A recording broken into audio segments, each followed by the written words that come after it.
جی دوستو، آپ دیکھ رہے ہیں کلائڈوسکوپ۔ پچھلے 2 سال 2021-2022 میں بھارت UN سیکیورٹی کونسل کا ممبر تھا۔ 2 دفعہ سیکیورٹی کونسل کی پریزیڈنسی بھی بھارت کو ملی، اور پچھلے سال 2022 میں دسمبر کے مہینے میں یہ پریزیڈنسی بھارت کے پاس تھی۔ اور بھارت نے چونکہ پچھلے سال 2022 میں کاؤنٹر ٹیررزم کمیٹی کی جو چیئر تھی وہ بھی بھارت کے پاس تھی، تو انہوں نے اوبیسلی اس کا خوب فائدہ بھی اٹھایا۔ پاکستان کے خلاف بھی نیریٹو جو ان کا ہے ٹیررزم کا، اس کو بھی بلڈ کرنے کی کوشش کی، بلکہ کاؤنٹر ٹیررزم کمیٹی کی ایک ملاقات انہوں نے دہلی میں بھی کرائی، اور یہ بھی پہلی دفعہ ہوا۔ اس کے بعد ایک اور کانفرنس تھی، نو منی فار ٹیرر، وہ بھی بھارت نے وہاں کروائی دہلی میں۔ تو ایک لحاظ سے انہوں نے اپنے پھر ایک جے شنکر صاحب نے کاؤنٹر ٹیررزم کمیٹی اور پیس اور سیکیورٹی جو میٹنگز تھی پچھلے سال دسمبر میں، اس کو چیئر بھی کیا نیو یارک میں۔ تو ایک لحاظ سے کافی ایکٹیویٹی بھارت نے کی اور اپنے کلاؤڈ میں اضافہ کیا، اس میں بھی کوئی شک نہیں۔ اور اب بھارت کو 2 اور اعزازات ملنے جا رہے ہیں، اور ایک تو G20 کی جو پریزیڈنسی ہے وہ بھارت کے پاس ہے۔ اس سال 2023 میں جو سمٹ ہے ستمبر 9 اور 10 تاریخ وہ بھارت میں ہونے جا رہی ہے، اور یہ بڑی امپورٹنٹ ایک ایونٹ ہے۔ دنیا کے معاشی اعتبار سے طاقت بہت جو ترقی یافتہ ممالک ہیں اور ترقی پذیر ممالک میں جو بھی اقتصادی معاشی جو امپورٹنٹ اہم ممالک ہیں وہ اس گروپ کے ممبر ہیں۔ تو اس میں اب نیو دہلی میں یہ سمٹ ہوگی۔ اب دیکھنا یہ ہے کہ روس کے جو صدر ہیں پیوٹن، وہ اس سربراہی اجلاس میں شرکت کرتے ہیں کہ نہیں کرتے، کیونکہ پچھلے سال 2022 میں جو بالی میں G20 کی سمٹ ہوئی تھی اس میں تو پریزیڈنٹ پیوٹن نہیں آئے تھے، لیکن چونکہ روس اور بھارت کے خاص تعلقات ہیں تو، اور پھر اس وقت تک دیکھتے یہ بھی ہیں کہ یوکرین اور روس کے درمیان جو ایک جنگ جاری ہے وہ کہاں تک پہنچتی ہے، وہ کس مرحلے پہ ہوتی ہے، آیا ختم ہو چکی ہوگی یا جاری ہوگی۔ تو بہت سے فیکٹرز ہیں، لیکن مجھے لگتا ہے کہ پریزیڈنٹ پوٹن بھارت میں جو G20 سمٹ ہوگی اس میں بھی آئیں گے۔ چین کے صدر شی جن پنگ وہ تو بالی میں موجود تھے G20 کی سمٹ میں، وہاں ان کی صدر بائیڈن سے ملاقات بھی ہوئی تھی۔ تو اب چونکہ بھارت اور چین کے درمیان بھی ایک لحاظ سے تعلقات میں سردمہری سی ہے،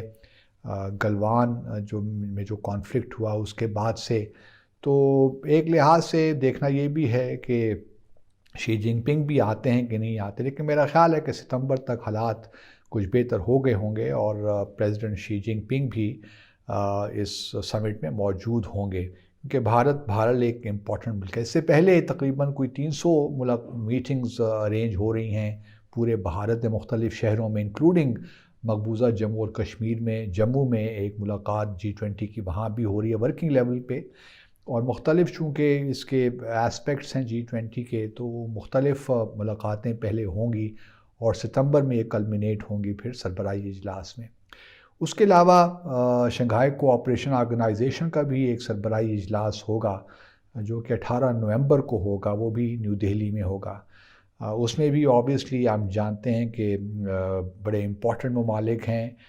روس بھی ہے، چائنا بھی ہے، سینٹرل ایشین ریپبلکس ہیں، اور پھر پاکستان بھی شامل ہے اس میں۔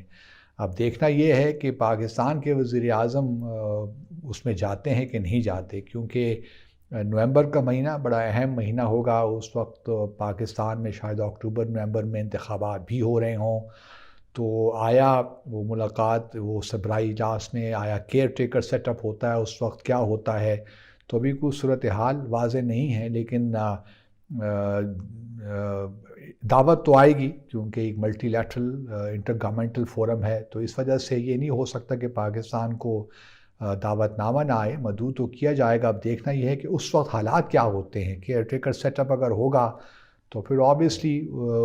پاکستان اس طرح کی اہمیت کم ہو جائے گی،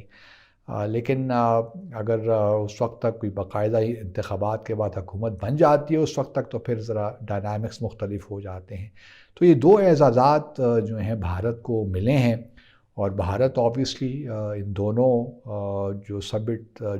جو آرگنائزیشنز اور امپورٹنٹ آرگنائزیشنز ہیں ان کی پریزیڈنسی سے بھرپور فائدہ اٹھائے گا، مزید اس کا کلاؤڈ بڑھے گا، اور ہر ملک کو یہی کرنا چاہیے، اور بھارت بھی بالکل ٹھیک کر رہا ہے۔ لیکن میری ایک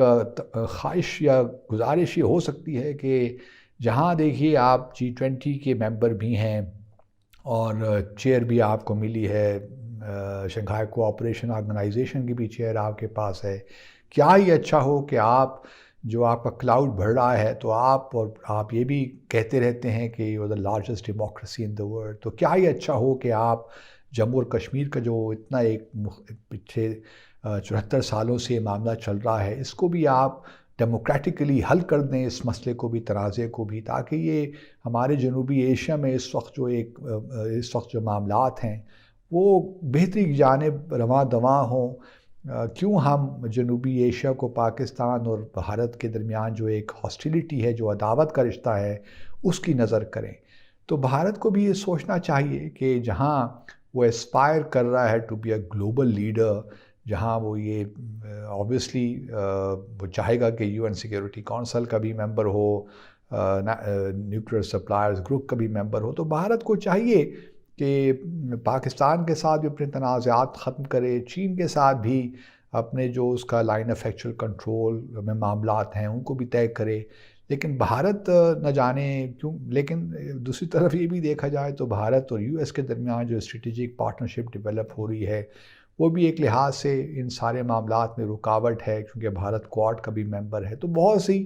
بہت سے ویریبلز ہیں، بہت سی چیزیں ہیں جو کہ سامنے رکھ کے ان پہ بات کی جا سکتی ہے، لیکن بھارت سے کچھ امید نہیں ہے، خاص طور پہ مودی سرکار سے تو امید نہیں رکھی جا سکتی کہ وہ